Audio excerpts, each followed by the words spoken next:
or carriers. The problem with TT1 style is it just doesn't apply. Like his strengths don't apply to PvP. PvP ends so fast. He's got good macro. Once he gets 3, 4 base, 5 base, good luck out macroing. The problem is PvP, a lot of the times it ends before that. We got first things first. We got to start with the second Nexus. And that's why TT1 is just like, wait a second, if you just build that first, like, you know, then you can build the third Nexus sooner. Yeah, like mind-blowing. You know, a lot of people are predicting, you know, a blowout, just like last season. You know, TT1 faced Bonyth in the semifinals, lost 3-0. So it's a rematch of last season. You know, there's no reason to suspect otherwise, but I'm a believer in TT1. I don't think it's going to be 3-0. Doesn't necessarily mean it's going to be 3-2. It could be 3-1, but TT1 is very good, especially when he's practicing. And I know he's been practicing specifically for this. Yeah. Now that he's, you know, lost 3-0, maybe he's got more motivation now. Like, you know what Mad was saying, he wants to not be humiliated. Yeah. He wants to make up for last season. So I'm a believer. Yeah, and memes aside, right? TT1's got some super creative strategies. Nobody's going to do what this guy was going to do. And Nyoka and I were doing our research earlier on today, watching Bonyth's stream. And I was like, Bonyth, I expect at least one 12 Nexus from you this series. And I think he actually like misheard my question and thought that I was saying that TT1 might 12 Nexus this series. And he actually thought that was pretty likely. I then went on to watch him win every game that I saw him play, and nothing surprised me. So look, it's safe to say that Bonyth is the favorite. He's the incumbent BSL champion finally. And I say finally because he has been in just about every finals I can remember. For TT1, he made it to the semifinals. I think that really shocked the world. And he's back to try to do it again. Yeah, I wasn't that shocked with TT1 Okay. making semifinals. Now, if he makes it this time versus this opponent, I will be a little shocked. Like that's very impressive. So yeah, Gordish is going to tell him to check PayPal if that happens. It's very difficult to make top 4, but it's possible. Top 8 is no slouch either. Like top 8 is really good. You've gotten through. You can potentially have 2 easy groups in round of 24 and round of 16, but once you make top 8, there's no joke anymore. So this is really nice if you can make it through. I'm ready to just get into it because I want to see, is there redemption here? What does TT1 have planned? Does he have something sneaky planned? Is he going to go for macro game? Because I don't see 12 Nexus, but if he makes 12 Nexus work, all of a sudden I'm going to start laddering with Protoss again. Match point reminds me of Python in that, like, it's like, where's the gateway? Is it over there? Is it over there? There's so many places to put it out on the map. I don't know if that's what we're going to see, but either way, it's going to be a treat because these guys are both playing extremely well. Bonyth is, I don't think, ever been stronger, and TT1, same goes for him after a semifinal round last season. Last season, it was a 3-0 for Bonyth. Can TT1 rewrite some history? Let's get into game number 1 of our second round of 8 matchup as the playoffs of the BSL9 continue with TT1 versus Bonyth.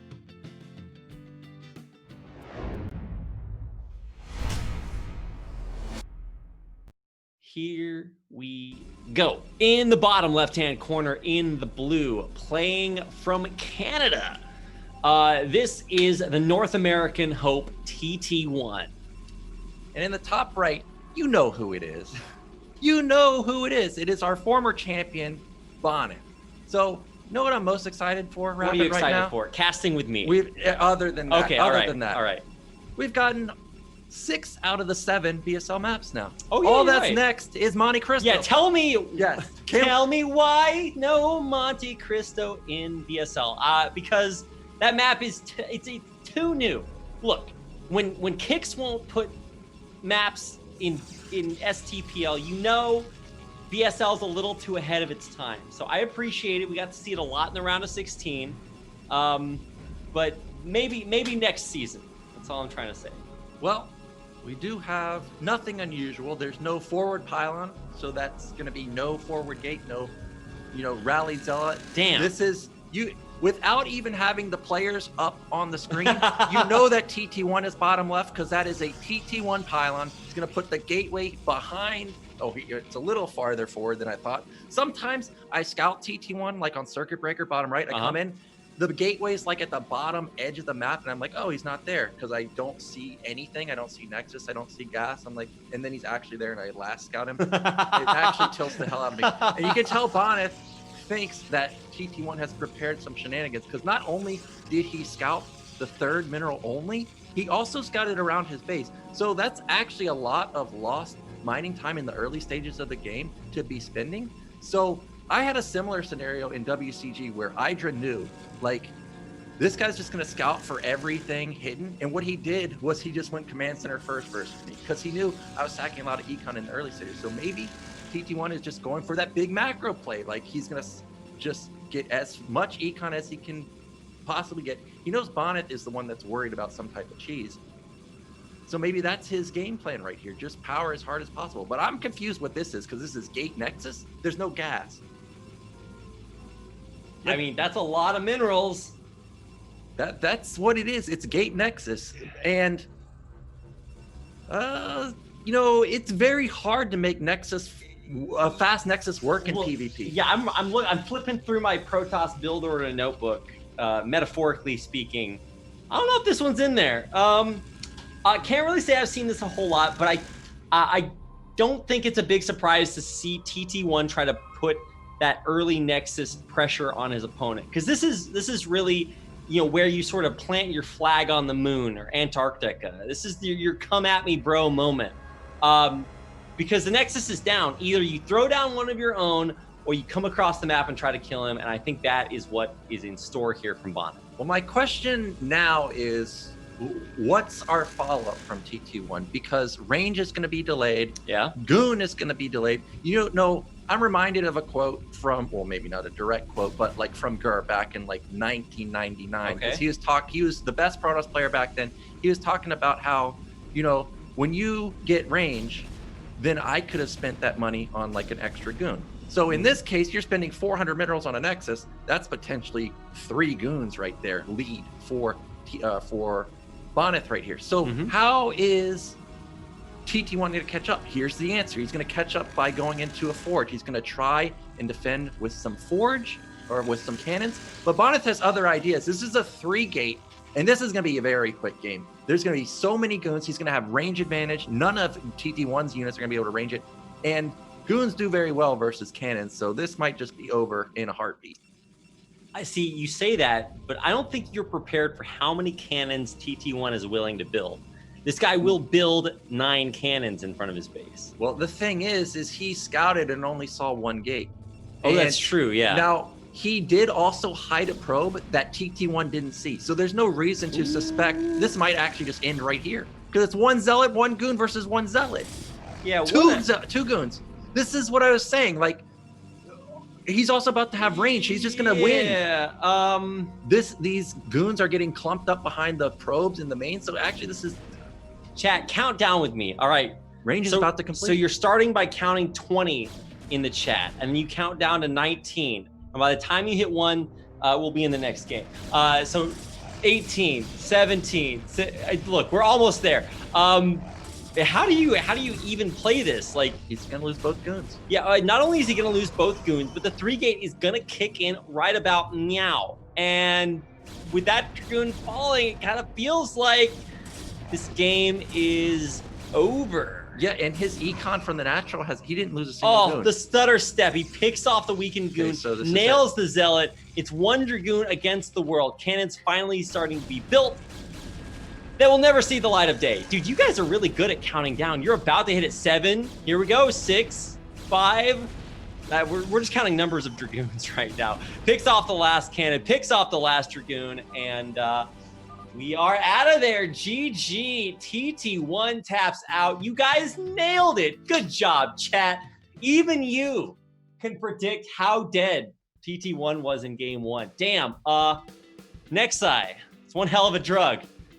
This is why Nexus first builds, or Gate Nexus builds, are so hard to play. Like, range advantage is huge. couple more goons. Like it was 2 goons versus 1 goon and 1 zealot. It like the game was actually already over right there. Not because of that, but because he also pulled 4 probes that weren't mining. So like, right? So even you have the Nexus, it's not helping you. So right, yeah, because like the Nexus is a slingshot, right? You're mining twice as much, but you're not really, because you've got to spend the money on the probes and build up your economy, and it's like a heart attack. You have to like resuscitate yourself while your other, like the guy's coming with the knife of dragoons with range.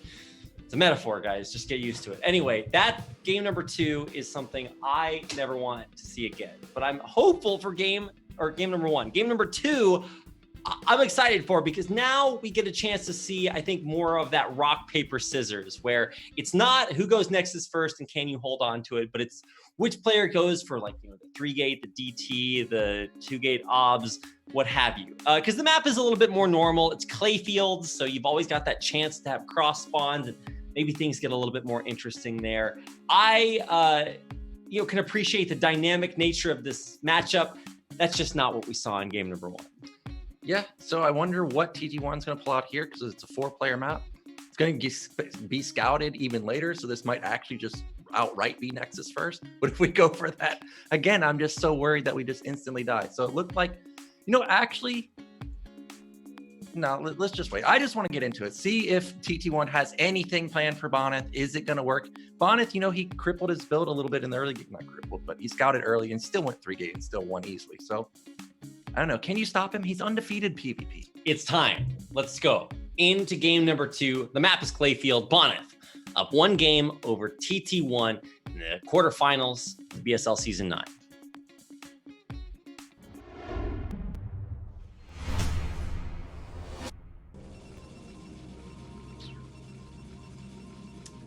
Okay, here we go in the upper left-hand corner in the red from Poland. Playing Protoss, it is Bonyth. In the top right, he's already down 0-1 in a crushing defeat. It is TT1. So what I was going to say is, Bonyth in the chat, while he was streaming today, which was a bit questionable to stream the day you're going to play. Yeah, I was going to say, that's a major flex. TT1 is watching, most likely. And then you made the comment about the 12 Nexus, where Bonyth responded that he thinks he might go for 12 Nexus. So this could be a setup.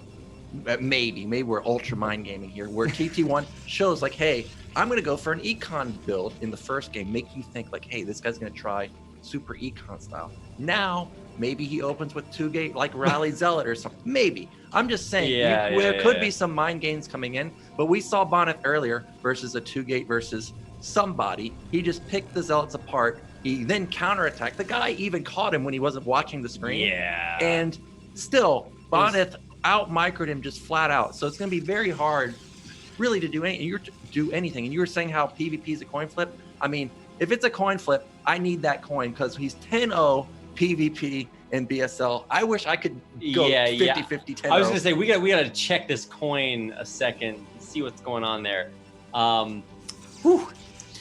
Well, at least this game, we're not saving up. I'm watching the mineral count. And as long as I never see that get over 400, we'll be okay this game. So that's your job, chat. Watch the minerals and find out if we're going to see a Nexus. Same thing happening in game number 2 as in game number 1. Bonyth wasting a little bit of time making sure to scout the middle instead of just going straight for the close spawn scout. He is scouting correctly, so mission accomplished there. But TT1's got the infinite advantage of not having scouted and thus mining more. You know what I've noticed consistently is it's the Protoss players that scout first.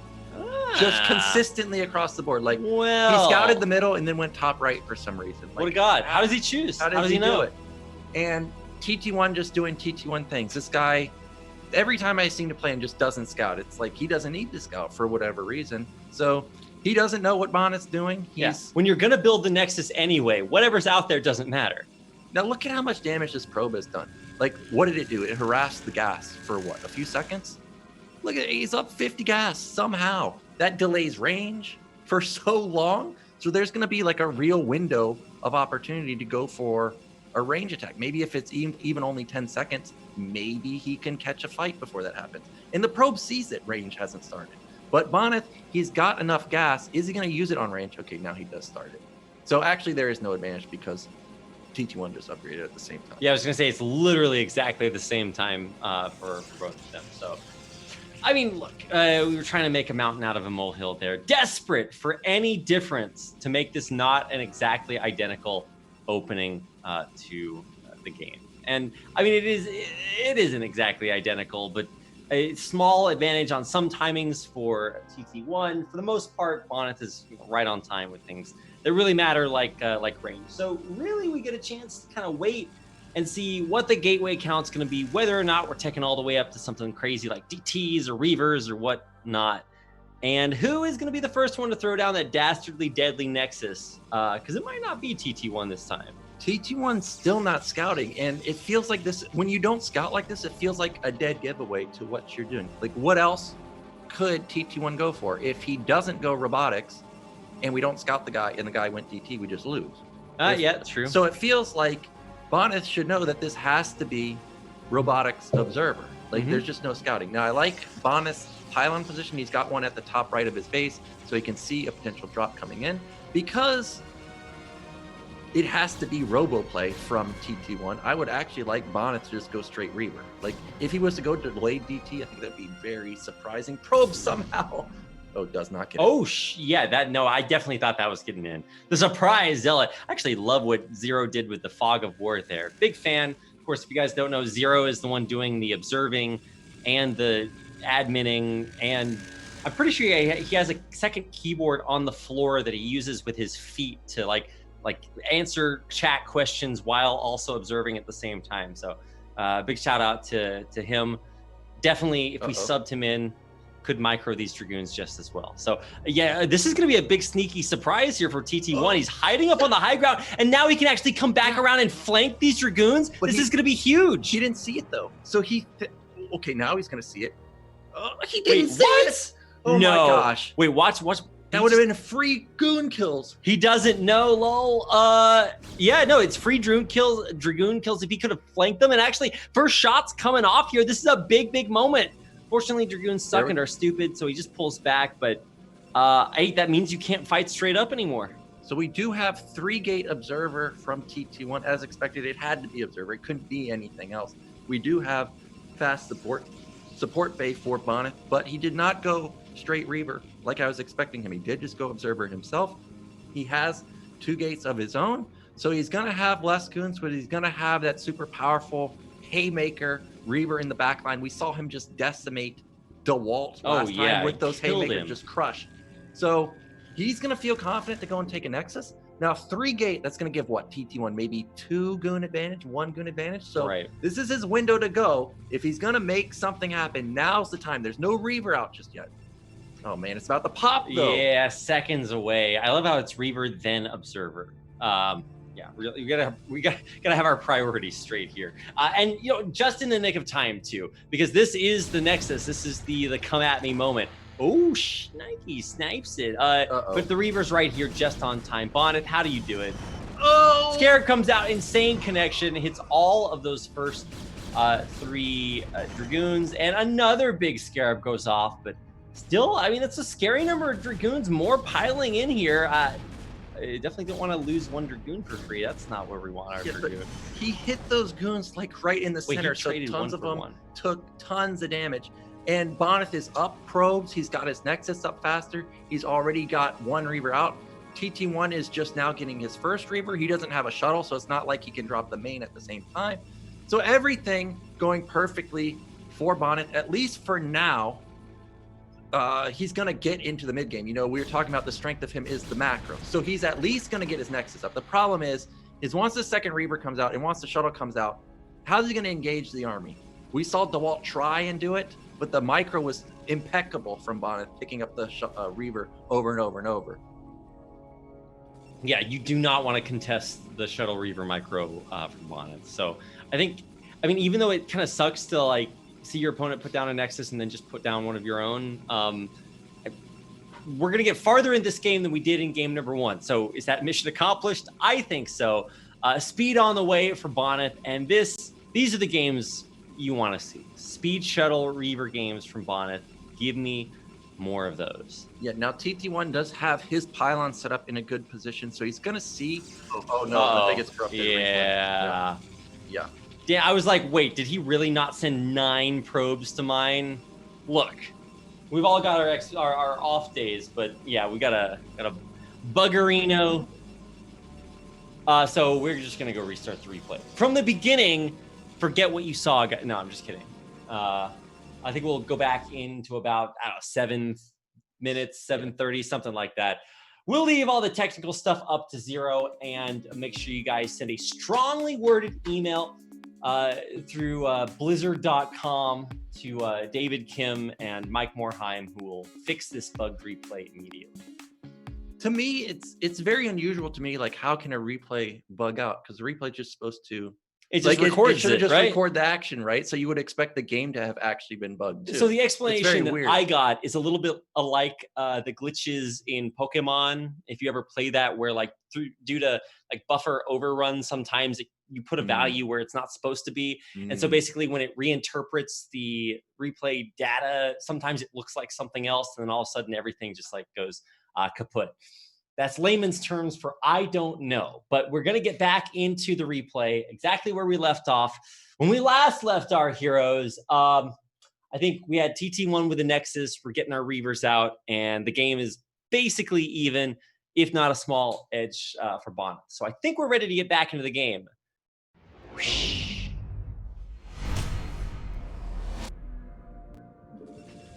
All right, we did it. Okay. We've prepared for battle twice this game. I'm so prepared. Well, there's no battle here, but you get the idea. Bonyth has gotten the faster Nexus. He's gotten a tiny little probe lead there, 1 or 2. Started mining from his natural. He's got a ton of Reavers. And to catch you back up to speed for TT1, he did try to get out there on the map, but was pushed back. And so now we've got to figure out what comes next here for TT1. So TT1's definitely at disadvantage right now. Now, knowing that, he has to be out in the center of the map, because if he tries to defend where Bonyth is right now, and Bonyth just comes in with Reavers, how are we actually going to kill the Reavers? We're just not. We're going to be funneled up, choked up. So if Bonyth is thinking like that, what he should do with this Reaver right now, TT1 has to be out on the map, because he can't be choked up like this. If he is, he loses. So with that mindset, he just has to make sure that he doesn't run into goons at the top side of the map. Going for Reaver drop into the main would be amazing. He knows none of the goons can be there, because if they are, we can just go to the natural and end the game. So with that mindset, I'm hoping Bonyth goes to the main. If you're a TT1 fan, you're hoping Bonyth goes to the center of the map, because if he does, maybe these goons can intercept him. And look at that. TT1 knows that has to be Bonyth's play. So he's positioning around for that drop, trying to catch it. There it goes. Okay, this is perfect. Now he's got the spotting pylon, so it might not immediately look to Bonyth like there's a dangerous moment here. He sees it, but he doesn't expect goods. Oh, he's gonna go for it anyway. Oh no! Oh my God!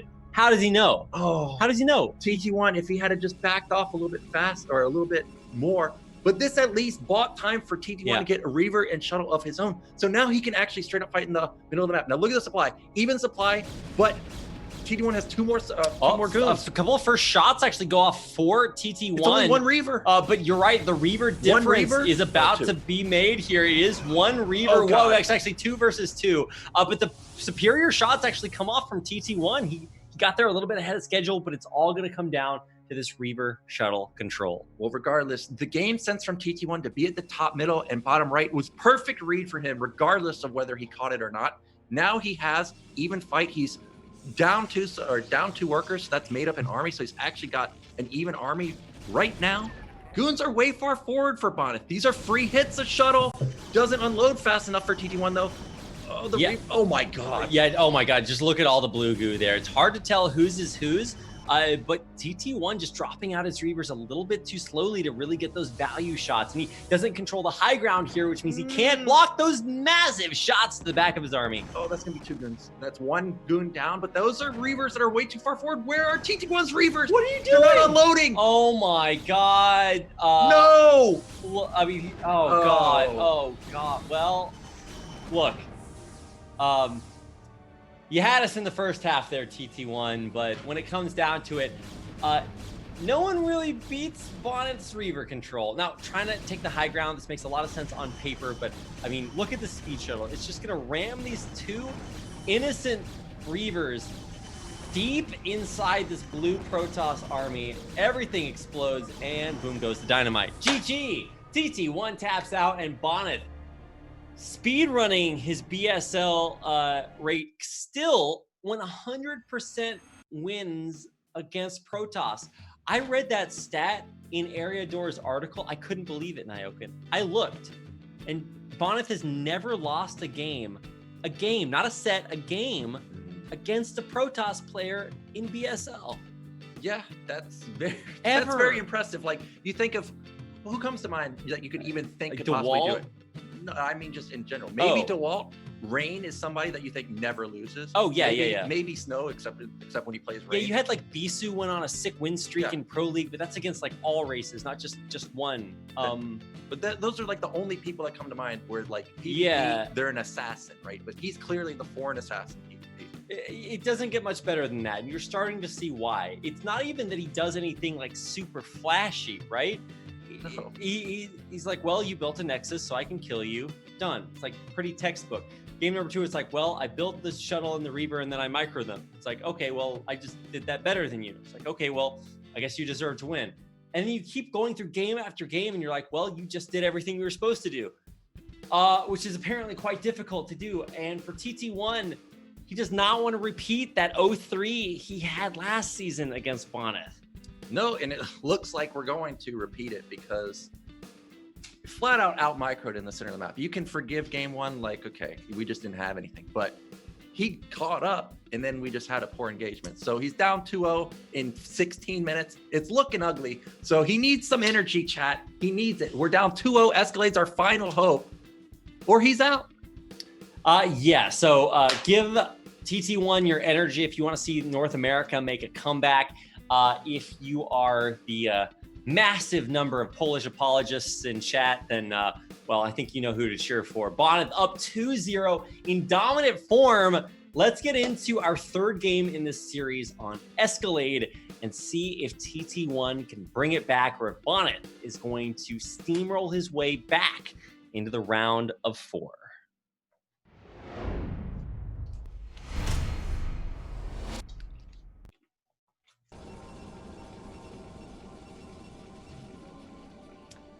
All right, here we go. In the upper right-hand corner, in the blue from Canada, or more specifically, North America. This is our Protoss player, TT1. And in the bottom left, I mean, he's making it look easy. He's up 2-0. It is Bonyth. Look, we're not going to give him the medal now, but we're going to start making the T-shirts. You know how they do that for Super Bowls, where they make 2 runs of T-shirts?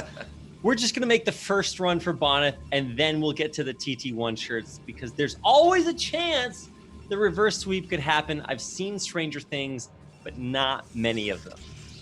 Yeah, and like, we've got another 4-player map, so we're not worried about, you know, in-base proxies or anything. I think Bonyth should just do what he did last game, scout the middle, and we're fine. Like, I think the chances of TT1 2-gate proxying in the middle are very slim, but other than that, how's he really going to punish you on a 4-player map? And even though we had even supplies last game and TT1 caught us in the center of the map, we still out-microed him. So there's no reason to do anything flashy. I don't want to see Citadel. I don't want to see 3-gate or nothing. Just 2-gate Robo, Reaver, do the same build, expand. We're good to go. It feels like you just play standard, and that's all you need to do. As Bonyth. As Bonyth. Yeah, I was gonna say for TT1. Look, I'm not proud, but we gotta see it. Where's the proxy carriers? Like, you know, where's our 1-base arbiter builds? Like, give me something to work with here. Because so far, even game number 2, like, you saw TT1 react to the Nexus and just try to play standard. This time around, not so. Yeah, cross spawn 2-gate, not ideal. So no, this is about as good of an opener as TT1 can get. Now, something that I was watching was, even though we saw the Zealot from TT1 last game on Clayfield's 4-player, okay, I'm happy that he built the Zealot here, but we've been noticing that he's been skipping the Scout, right? and it's not working out. So I was worried that maybe he's like, okay, we got to cut even more. We got to try and power even more and skip a Zealot. Because if we're skipping a Zealot versus 2-gate, oh, we're probably in deep trouble. Yeah, well, if you skip Zealots, like, look, come on. What are you doing? That's the way you get ahead? That's the advantage you need to win? Probably not. But he didn't skip the Zealot, so respect is there. Sees the probe come in. Timing is not way off. And at least Bonyth will know, hey, you know, there is a Zealot out there. So let's see what kind of damage. Oh, there it is. Let's see what kind of damage. He's going to get a second Manor Pylon. You know he's going back. Probably. I actually don't think this particular Manor Pylon is that worth. Like, the Zealot's already trap there. Anything? It trapped one probe. Nice. And when you're going for, you know, 2-gate right here, it looks like Bonyth has enough money to afford all this, but he's not building 2 more Zealots right now. So I'm not sure that was really... Oh my gosh, he's hidden a probe in the main, and TT1 has no idea. Okay, now I want to see Citadel. Now I want to see it, because I forget what game it was, but there was somebody that had DT's bottom left versus a Zerg. I think it was in BSL. Why did he show the probe? Come on. Why? Do you need to scout now? What are you scouting for? Well, he's drawing the units back into the main. That's what he's doing. That's going to get all of his Zealots in there. But it's going to be 2 goons and 1 Zealot versus 3 Zealots. Oh, no. Zealot.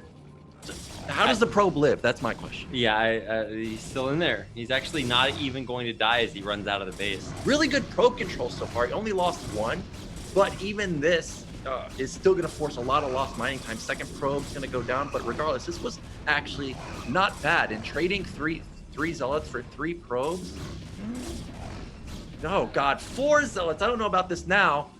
He gets another probe. Watch him get one more probe. Okay, actually, this was really good, because for some reason I was thinking he has like 2-gate and he can counterattack, but because it's cross spawn and TT1 hasn't scouted yet, he can't just instantly even counter right now. But he doesn't. Okay, Citadel follow up, but Bonyth is just gonna go Robo. You know he's gonna go Robo. Oh yeah, of course. I mean, there it is. Yeah, oh, that's not. Oh well, close enough. Wow, that trade so well handled. Kills off the Zealot, probes advantage once again to Bonyth, up now 3 workers. And even though maybe he, you know, has less units right now, and that's kind of the golden rule in PvP, because of the double gateways, he'll be able to make that disadvantage back up unless TT1 just throws down a Nexus right now. This is looking good for Bonyth. Okay, so sometimes delayed DT like this can be very sneaky. Actually, I've been hitting it recently in Terran versus Protoss, where I already have Comsat, and they just send in a DT, and I'm like, wait a minute, this is not a build, dude. But in PvP, it's a little different, obviously, since you don't have Comsat. More than likely, Bonyth is going to send his observer across the map. That's, okay, there's the Ro8. And then if the DT just swoops around, he will be able to get into the main for free. He'll be able to swipe down a lot of probes. But if we think back to the Clayfields game, he went observer, just sat it outside of his net to make sure that nothing got by. So we probably going to see that again, or maybe Bonyth just ends it right here, because I'm trying to get a count on the goons for TT1. Is it 5 versus 6? So this might just end right now. Yeah, if he was guarding high ground right there, then I can see that working out, but he's really not. He's trying to guard from the Dragoons coming from the bottom, but instead they're going to come from behind. They target, they focus fire a little bit better. They've got the high ground, and we all know what that means. TT1 Anakin style going straight into the lava. And now the problem is, then when he saw it's 5 versus 6, oh god, this is just over. Now he knows it's 100% DT. I'm sorry, is this game number 1? Because why would you have less goons when you saved 2 of them earlier? It can only be DT. Yeah, also, what's here defending your Nexus? Yeah, this Nexus is dead. Not Dragoons. He can lose all these goons now. It's mega worth. DT's on hold, but he's just going to leave.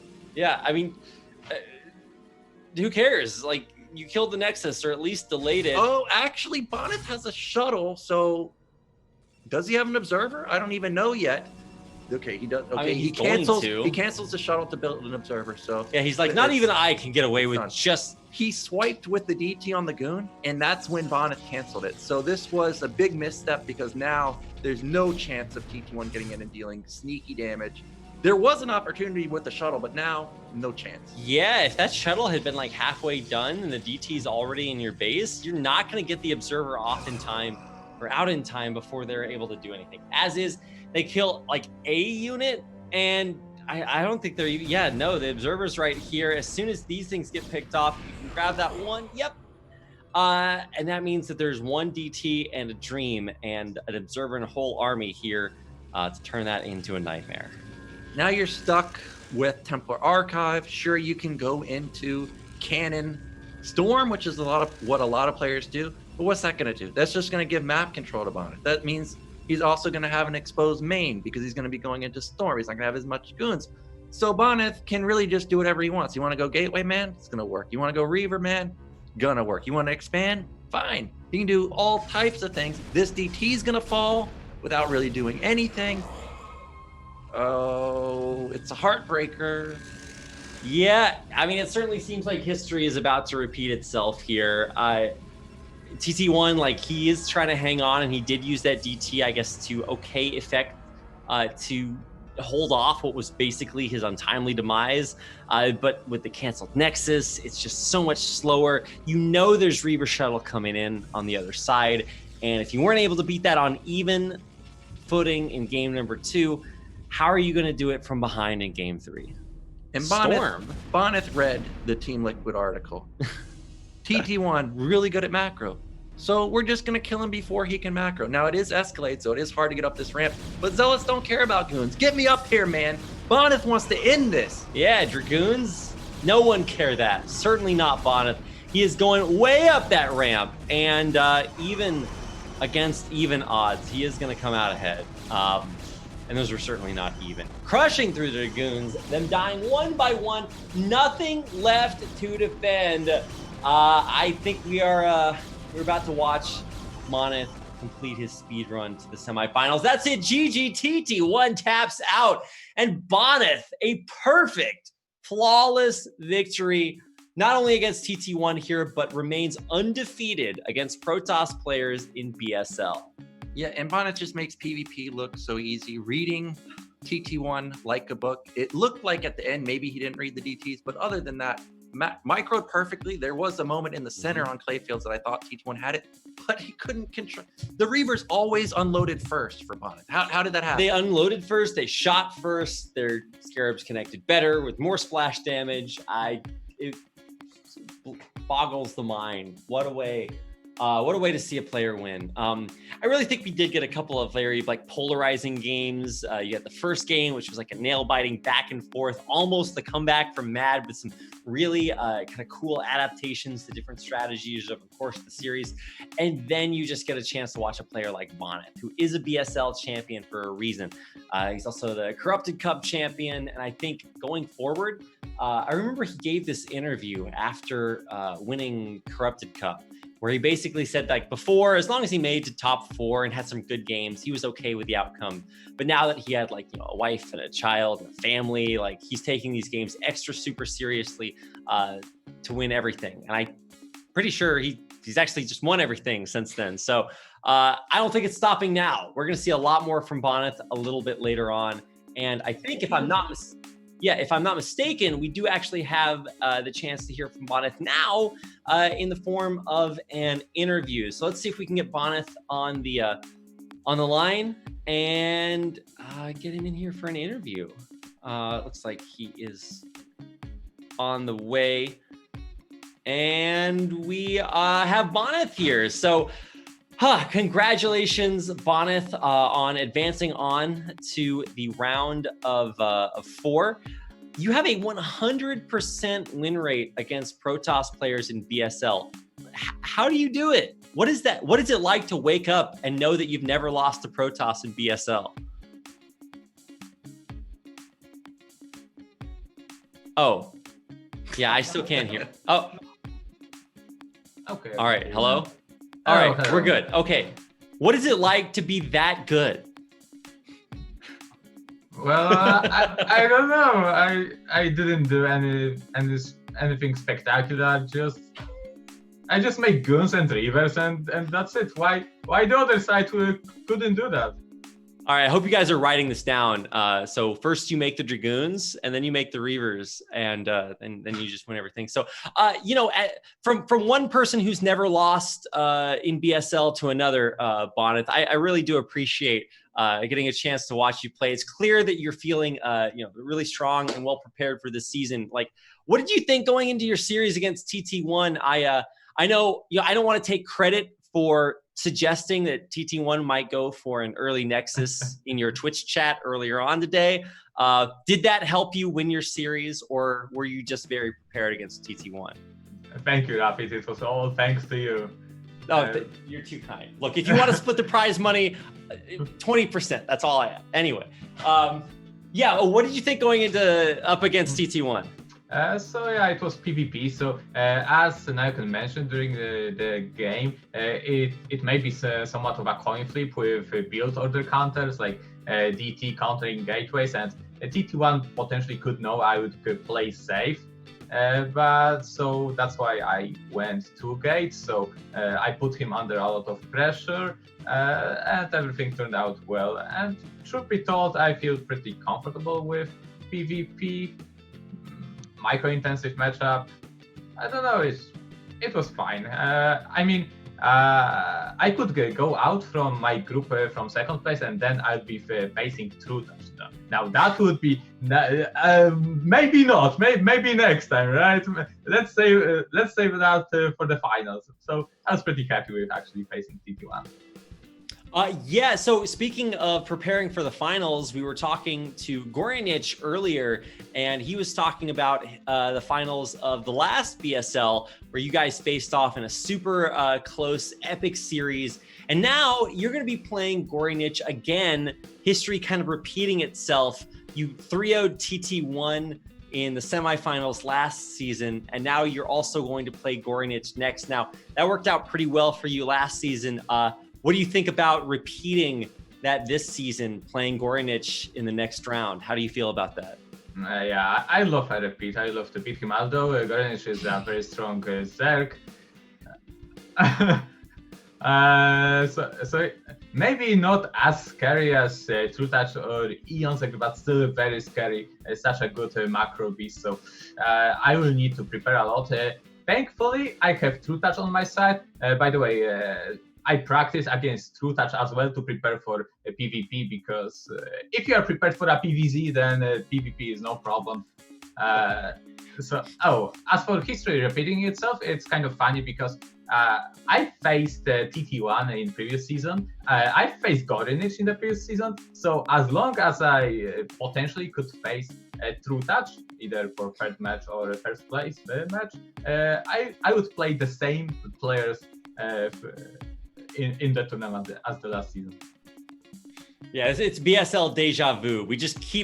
We're actually stuck in a loop. We just keep playing the same players against each other over and over again until Bonyth loses. So hurry up, Bonyth. We're waiting. Anyway, clearly you have been doing very well, not only offline, but online.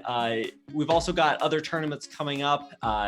Have you been thinking about Russian Cyber Games, or are there any other tournaments that you're playing in?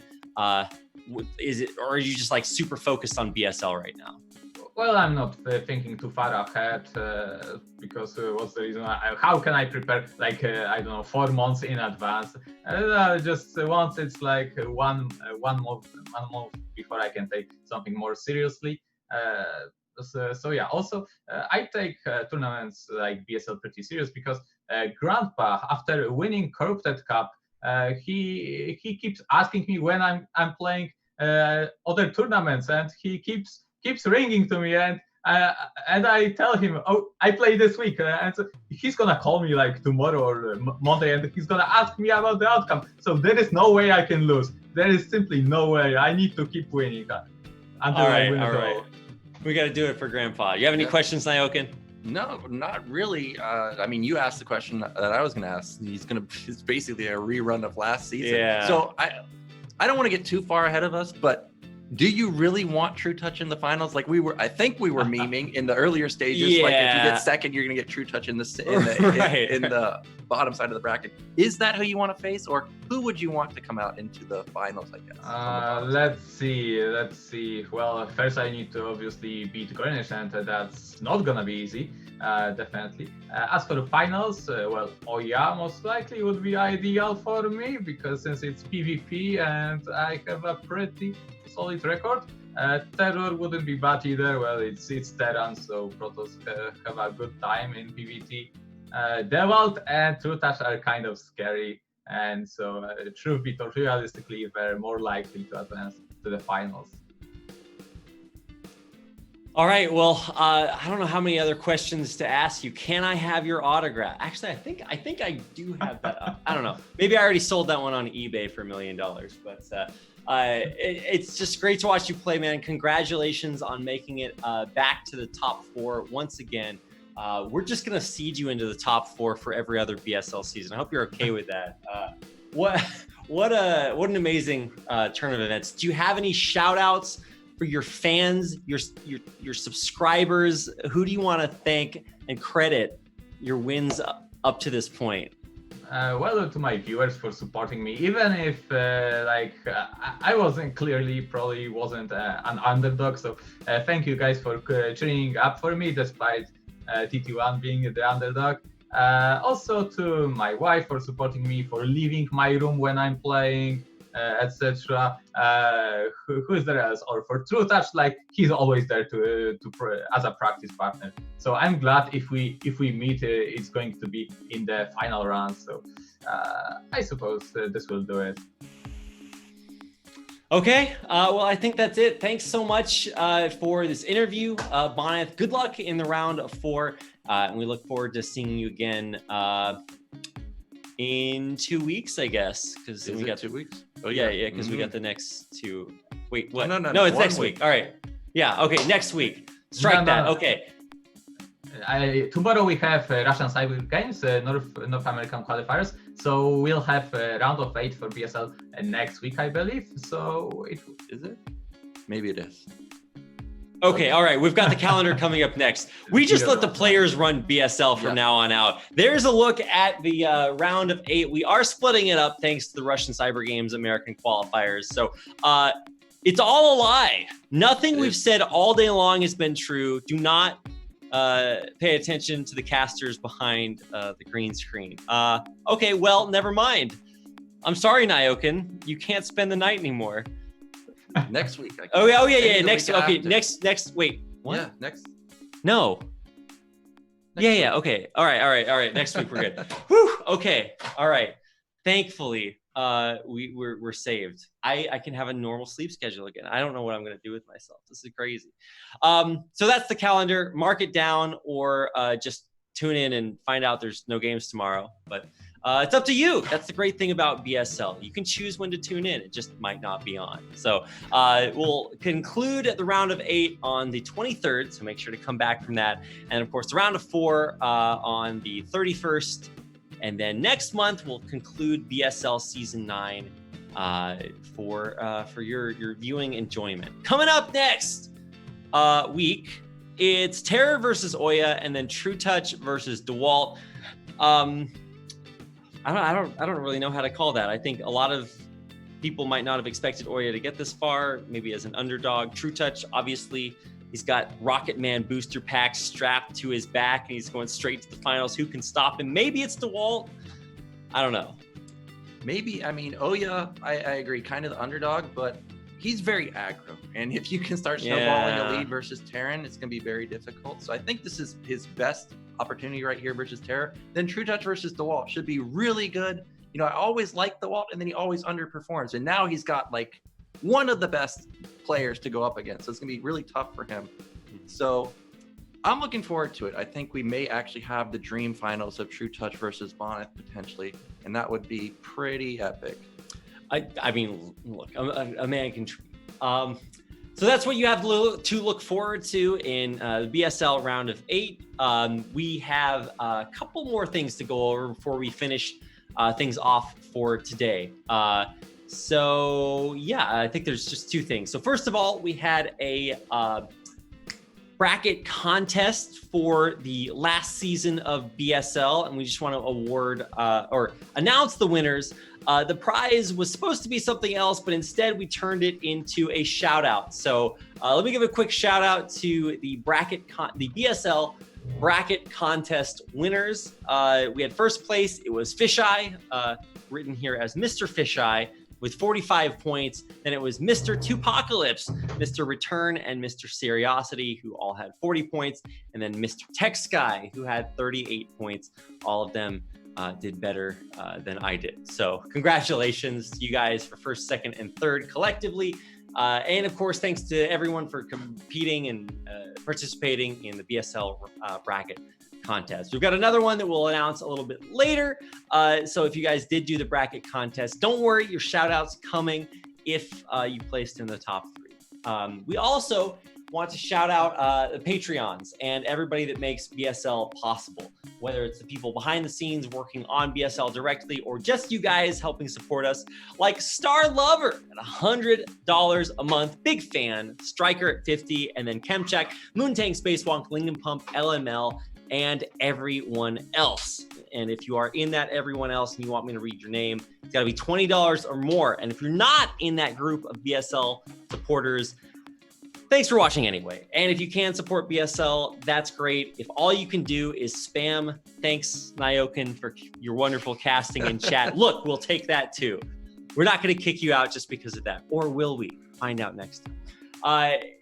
There's a lot of ways to support BSL. If it's typing in chat, if it's clicking links down below, if it's retweeting the tweets or supporting us on Patreon, every little bit helps. And we just want to take this opportunity to remind you of our stretch goals, like buying Nyokin a real chair or paying for his taxi home. Actually, we almost made it. We've only got a few more minutes until the subway opens up. So we just want to say thanks again for you guys supporting BSL.